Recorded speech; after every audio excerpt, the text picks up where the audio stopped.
Hello friends, तो आज हम देखेंगे योगी आदित्यनाथ जो कि हमारे मुख्यमंत्री है, उनके ठग लाइफ और सेवेज रिप्लाईज।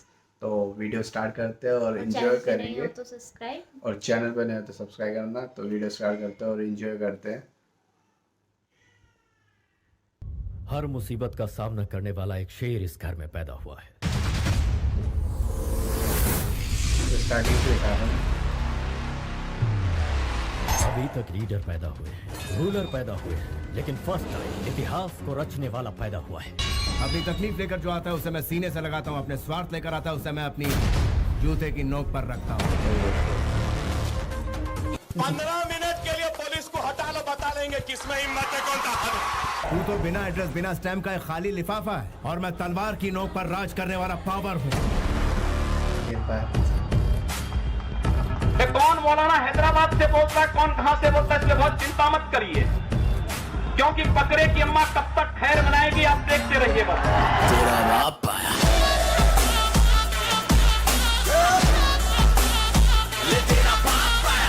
नमस्कार दोस्तों, आप सभी की रिक्वेस्ट पे मैं लेके आया हूँ योगी जी थग लाइफ। और ये थग लाइफ वीडियो अगर आपने 10 मिनट का देखा तो आप समझ जाएंगे कि इनसे बेहतर कोई नेता ही नहीं है आज की डेट में हिंदुस्तान में। 2017 में जब बीजेपी ने चुनाव जीता था तो बीजेपी के पास बड़े सारे विकल्प थे सीएम पद के लिए, लेकिन उन सारे विकल्पों में योगी जी का कहीं दूर दूर तक नाम नहीं था। और अगर आज की बात करूं तो योगी जी के अलावा बीजेपी के पास कोई विकल्प नहीं है, क्योंकि बहुत सारे नेता ये बोल रहे थे कि योगी जी के पास कोई प्रशासनिक अनुभव नहीं है, इन्होंने तो कभी ग्रुप की अध्यक्षता नहीं की, क्लास के मॉनिटर तक नहीं रहे, तो वो स्टेट क्या संभालेंगे। लेकिन उन्होंने जो संभाल के दिया है ना, और जो पिछवाड़े पे दिया है माफियाओं कोई और कर ही नहीं वो सकता। पूरा हिंदुस्तान के लिए एग्जाम्पल है। वीडियो दोस्तों एंड तक जरूर देखिए, क्योंकि एंड तक देखते देखते आप समझ जाएंगे कि योगी जी क्या हिंदुस्तान को बनाना चाहते हैं।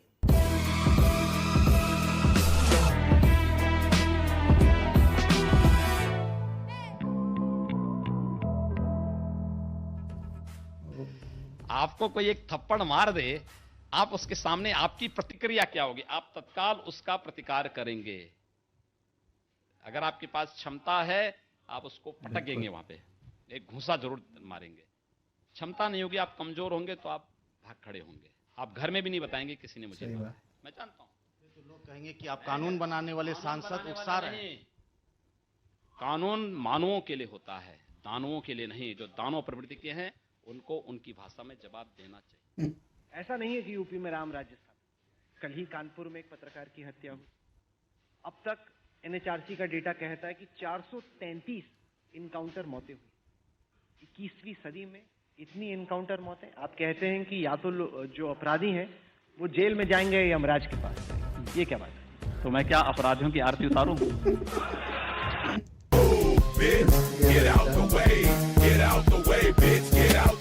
तो ये जो धमकी देते थे कि 370 समाप्त करोगे, खून की नदियां बहेंगी, हम कहते थे यार कुछ नहीं होने वाला है।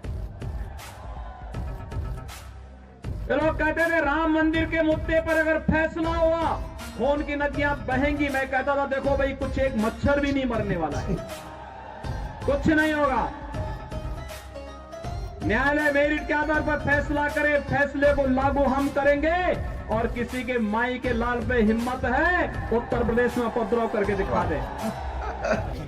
वो करना चाहती ग्राइंड, मैं भी बैठा मस्ती में, खड़ी है बिहाइंड तो फिर आग लगी बस्ती में। Baby are you fine, sip करूं वाइन, तू तो इतनी हॉट है मैं क्रॉस करूं लाइन। वो करना चाहती ग्राइंड, मैं भी बैठा मस्ती में, खड़ी है बिहाइंड तो फिर।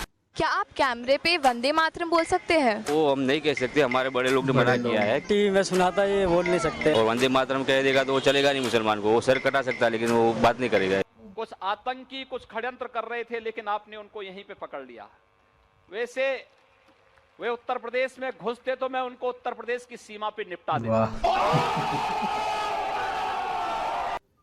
अगर कोई आपको मारेगा, लेकिन अगर सामने दानव है तो अगर मारना एक हाथ से मारता है, दूसरा हाथ से उसका जवाब भी दीजिए। मैं एक सन्यासी हूँ। अगर हमें शास्त्र के अन्याय किसी के साथ न हो, लेकिन हम अन्याय सहेंगे भी नहीं। सही बात। मैं हमेशा गुमनामी के अंधेरे में खोया रहता हूँ, लेकिन इंसाफ के लिए अपनी जान की परवाह ना करते हुए सबसे आगे खड़ा रहता हूँ। अगर दंगे होंगे, हिंदू मरेगा तो क्या मुसलमान सुरक्षित रह जाएगा? अगर एक तबका मरेगा तो दूसरा भी तो उसकी चपेट में आएगा। मुझे लगता है कि भारत का या उत्तर प्रदेश का कोई नागरिक ऐसा नहीं होगा कि जिसको जय श्री राम बोलने में कोई संकोच होता हो। सभी नागरिकों को आप जय श्री राम बोलने को कह रहे हैं? एकदम बोल सकता है। राम हमारे पूर्वज थे, और ये तो मैं नहीं बोल रहा हूं। दुनिया का सबसे बड़ी आबादी का मुस्लिम राष्ट्र है इंडोनेशिया,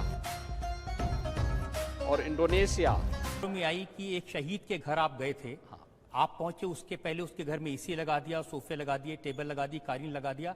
आप गए तो फिर वो सब हटा। देखिए, प्रशासन की ये गलती थी, प्रशासन को ये नहीं करना चाहिए था। मैं एक शहीद के प्रति सम्मान व्यक्त करने के लिए जा रहा हूं, और उस शहीद के प्रति सम्मान व्यक्त करने का मतलब उसके परिवार के लोगों के साथ, उनके दुख के साथ अपनी संवेदना जताने के लिए। किसी भी शहीद का सम्मान देश के लिए सर्वोच्च सम्मान होता है, और मुझे लगता है कि वह प्रशासन की गलती थी। उनकी जवाबदेही तय की गई वहां पे। भाई, एक मेरे लिए एसी लगाने की आवश्यकता क्या थी? दूसरा, जब मैं वहां था तो मुझे तो पसीना वैसे आ रहे थे जैसे लोगों को और पसीने थे, क्योंकि वहां पर तो भयंकर गर्मी थी। नमस्कार सर, मेरा सवाल है आपसे। आपने होली मनाई, आपने दिवाली भी मनाई, पर आपसे जब पूछा गया कि क्या आप ईद भी मनाएंगे तो आपने मना कर दिया। क्या हम ये मान लें कि आप हिंदुओं के नेता हैं?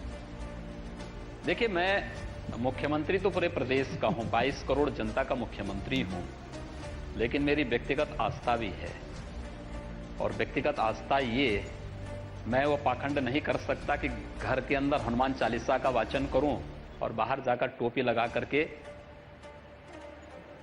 जो है दूसरा प्रदर्शन करूं। ये चीजें नहीं हो सकती हैं। मेरी आस्था मेरे स्थान पर है, मैं उसका पालन कर रहा हूं, और मुझे हिंदू होने पर गर्व की अनुभूति भी होती है। ये जो पुलिस मुठभेड़ होती है, उसकी कभी आपने पूरी कहानी पढ़ी है कि एक आया, गोली चली, एक के पांव में गोली लग गई, दूसरे को अस्पताल में भर्ती कराया गया? सबकी कहानी मिलती जुलती लगती है कि नहीं आपको? देखिए, मुझे एक बात बताइए आप, क्या आपको ये लगता है कि जितने ये इनकाउंटर हुए सब फेक हैं? मैंने सबके बारे में नहीं आपने कहा जो कहानी बनाने के बाद, मैंने कहा 2-4 को छोड़ दे। तो मैं क्या कह रहा हूँ, 2-4 को बात नहीं कर रहा हूँ। हम लोग लगभग 1250 से अधिक इनकाउंटर हुए हैं। आप एक को भी प्रमाणित कर लें जो फेक हो। तेरा बाप। तो आपका तरीका वही चलेगा, लॉ एंड ऑर्डर में, कानून में, गाड़ी यूं ही पलटेगी। देखिए, प्रदेश में 24 करोड़ जनता के सुरक्षा सम्मान के लिए कानून का राज कैसे स्थापित होगा, ये एजेंसियां तय करेंगी, और उसके अनुसार ही उसको आगे बढ़ाएंगे। क्या निर्देश है आपका उनको? गाड़ी पलटती है। देखिए, एक्सीडेंट हो सकता है, इसमें कौन दो रहा है? देखिए, इसमें कहीं कोई एक्सीडेंट किसी का भी हो सकता है। क्या बात कर रहे हैं? ये क्यों की बात नहीं? ये कौन सी बात है कि अपराधी गोली चलाएं और हम पुलिस वाले से कहें कि भाई तुम अपने हाथ बांधे रहो? मैंने ये नहीं। और जब गोली चल जाए तो उसके बाद जो है तब जाके तुम गोली चलाना?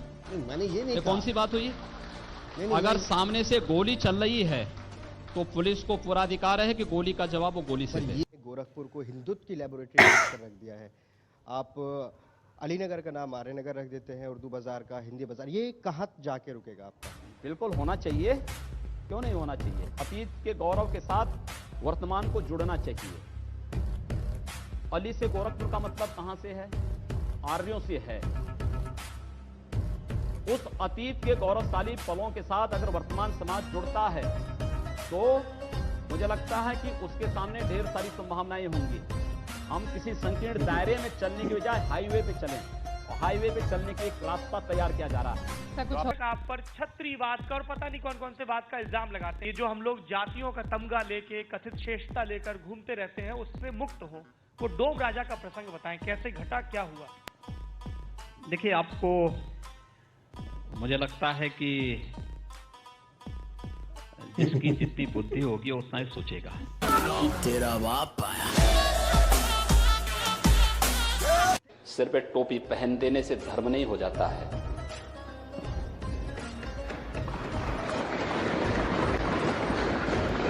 हमने धर्म को कर्तव्य के साथ जोड़ करके देखा है, दायित्व के साथ जोड़ करके देखा है। आखिर जिस कार्य के लिए 1990 में राम भक्त अयोध्या में जा रहे थे, जिन राम भक्तों को गोली मारी गई थी, जो लोग कहते थे कि परिंदा भी पर नहीं मार सकता, आखिर उन राम भक्तों की बात को देश के सर्वोच्च न्यायालय ने मोहर लगाई ना। आज आतंकवादियों को बिरयानी नहीं खिलाई जा रही है। ये बिरयानी खिलाने का शौक या तो कश्मीर के अंदर कांग्रेस को था या फिर बिरयानी खिलाने का शौक शाहीन बाग जैसी घटना में केजरीवाल को है। हम कहना चाहते हैं जिन्हें पाकिस्तान प्यारा है वे पाकिस्तान में जाएं।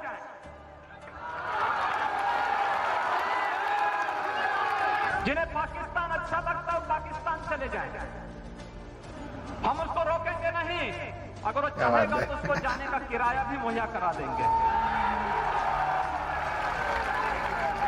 हम पूरी व्यवस्था कर देंगे, लेकिन ये नहीं हो सकता है कि भारत के अंदर रह करके पर्व और त्योहार के नाम पर इस देश की संविधान की व्यवस्था को, देश के संवैधानिक व्यवस्था को कोई चुनौती देने का कार्य करेगा तो चेतावनी हमें स्वीकार्य नहीं है। कि मानो हिंदुत्व एजेंडा पूरे देश पे थोपा जा रहा है, जबकि देश है सेक्युलर देश। कहा जाता है कि नहीं, हम भारत को हिंदुत्व देश की नजर से देखना चाहते हैं। ये ठीक नहीं है। हिंदू का मतलब आपका है क्या? भारत सेकुलर देश इसलिए है क्योंकि भारत हिंदू बहुसंख्यक है। आखिर भारत से अलग हुए पाकिस्तान और बांग्लादेश में सेकुलरिज्म कहां मर गई है? भारत के पार्ट थे। अगर कोई भारत के अंदर सेकुलरिज्म देखना चाहता है तो उसको पाकिस्तान और बांग्लादेश के अंदर इसकी वकालत करनी चाहिए। एक प्रधानमंत्री को जहर दे दिया जाता है, पार्लियामेंट में अटैक हो जाता है, बॉम्बे में ब्लास्ट। कुछ मत बोलो, सेकुलरिज्म। मुझ में ईश्वर की दी हुई शक्ति और लोगों का विश्वास है, जो मेरे लिए जान तक देने को तैयार है। हिस्ट्री रिपीट होती रहेगी। राम जन्मभूमि का आपको ध्यान आ रहा है, उनको ध्यान नहीं आया कि मैं राम मंदिर